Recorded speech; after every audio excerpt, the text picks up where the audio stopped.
"Leo, pass it, to the left," I shouted, my voice raw from the chilly Lisbon air. My son Leo whipped his head around, his dark hair plastered to his forehead with sweat. He was 10, all lanky arms and legs, but on the soccer field he was a little genius.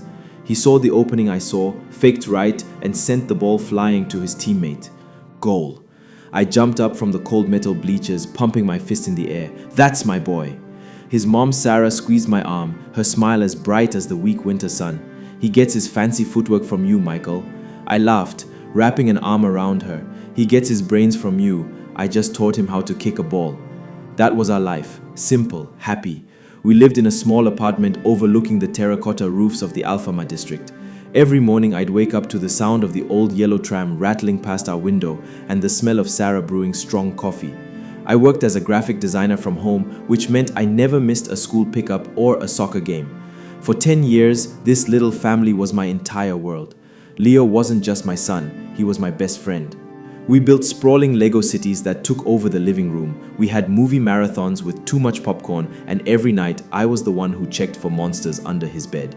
My world was perfect. And then it wasn't. It started a few months after his 10th birthday. Leo was always tired. He'd come home from school and just collapse on the sofa. He got skinny and dark circles appeared under his eyes. We thought it was a virus, then maybe just a growth spurt. But it didn't get better. One afternoon, he came home from a friend's house, his face pale. "Dad, my back hurts. A lot." That night, he was running a high fever.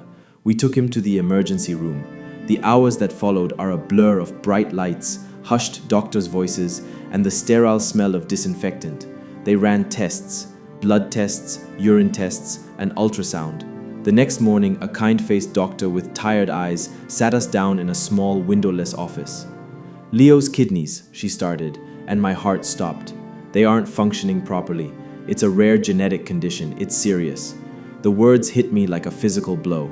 Genetic? I looked at Sarah, whose face had gone completely white. All I could think about was Leo, lying in that hospital bed, hooked up to machines. "What do we do?" I asked, my voice barely a whisper. "What are the options?" "For now, dialysis to clean his blood," the doctor explained. "But long term, he will need a kidney transplant." A transplant. The words echoed in the tiny room, but a flicker of hope ignited in me, a solution. "Okay," I said, sitting up straighter. "Okay, take mine. Test me. I'm his father. I'm a match." It wasn't a question, it was a fact. Of course, I would give my son my kidney. I would give him my heart if he needed it. Sarah just stared at her hands, silent. The doctor nodded slowly. "We'll run the compatibility tests, Mr. Thompson. We'll start with you." The next few days were hell. Watching Leo go through dialysis was the hardest thing I'd ever done. He was so small and so brave, but I could see the fear in his eyes. I just kept telling him, "It's gonna be okay, buddy. Dad's got you. I'm gonna fix this." I gave blood, filled out forms, and waited. Every time my phone rang, my heart leaped into my throat. Finally, the call came. It was the doctor. "Mr. Thompson, can you come to the hospital? We have the results." I rushed over, my mind racing. I was already planning the recovery. We'd get a PlayStation for his hospital room and I'd take weeks off work. Sarah was at the hospital with Leo, so I went to the doctor's office alone. The doctor didn't ask me to sit down. She just held a file in her hands, expression unreadable. "Mr. Thompson," she said, and her voice was different, softer. "There's no easy way to say this. You are not a match for Leo." I blinked. "What do you mean? Is it a blood type thing? I'm O positive, that's the universal one, right?" I started rambling, my medical knowledge coming from TV shows. She shook her head gently. "It's more than that. We ran the full genetic panel to ensure the highest chance of success for the transplant. The markers, they show that it's a biological impossibility." I stared at her. The words weren't connecting. Impossibility? What does that mean? She took a deep breath. "It means you are not Leo's biological father." The world tilted. I think I laughed, a short, sharp, crazy sound. No, that's a mistake. You mix up the samples, that's impossible. We ran the test twice, Mr. Thompson. I'm so sorry. I don't remember leaving the office. I don't remember the drive back to our apartment. I walked in the door and the whole place felt wrong. The Lego castle in the corner, Leo's soccer cleats by the door, a framed photo of the three of us on the beach. It was all a lie. Sarah was home. She must have seen the look on my face. Michael, what is it? What did the doctor say? I couldn't speak. I just held out the paper the doctor had given me, a summary of the genetic report, a bunch of letters and numbers that meant nothing and everything. She looked at it and the color drained from her face. She knew exactly what it was. And in that moment, I knew. She had always known. Sarah, I whispered. She sank onto the sofa, her body trembling. Tears started streaming down her face. Michael, I'm so sorry. Sorry for what? I asked, my voice getting louder. Sorry for what, Sarah? What is this? It was before, she sobbed. 10 years ago, we were having that rough patch. You were working so much, we were fighting. I was lonely. It was one night. A stupid, terrible mistake. I never saw him again. When I found out I was pregnant, I was so scared. I convinced myself he was yours. I prayed he was yours. I felt like I couldn't breathe. My mind was reeling, trying to process it. 10 years. 10 years of bedtime stories, of scraped knees, of I love you, Dad.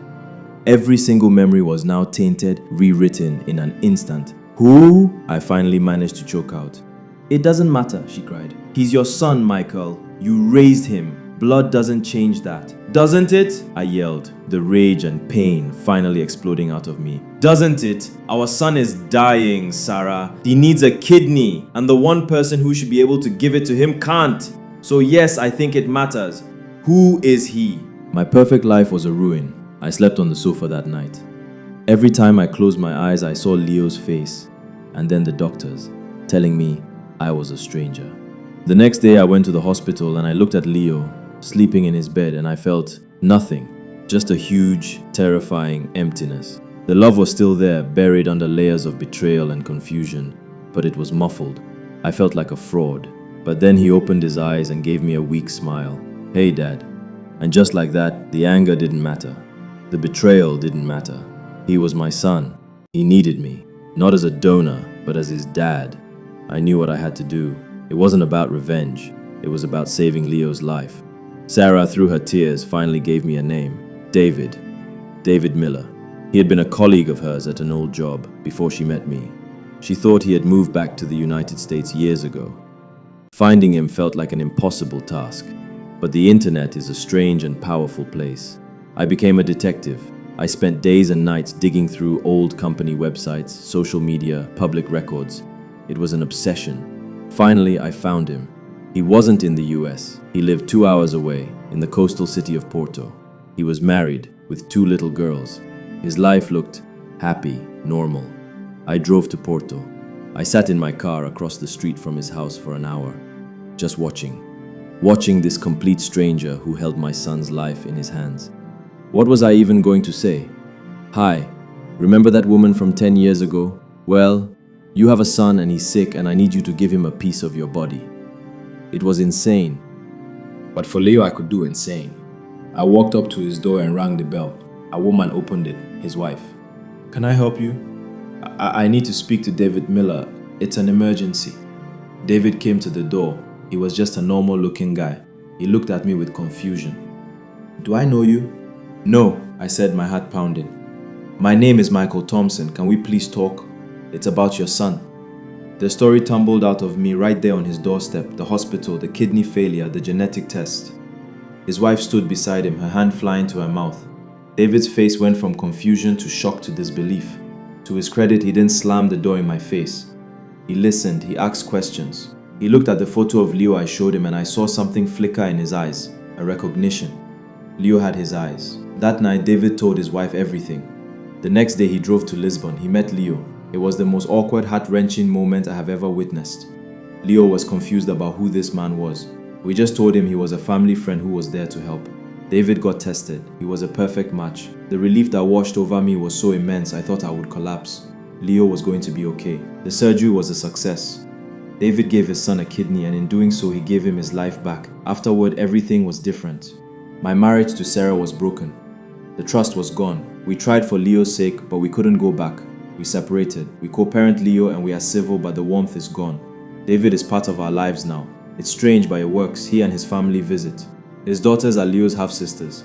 At first, I was filled with resentment. This man was a constant reminder of my wife's betrayal. He was living the life that should have been mine in a way. But then I watched him with Leo. He's a good man, he stepped up when he didn't have to, and he never ever tried to take my place. One day he said to me, "You're his dad, Michael. I'm just David. I can never be what you are to him." He was right.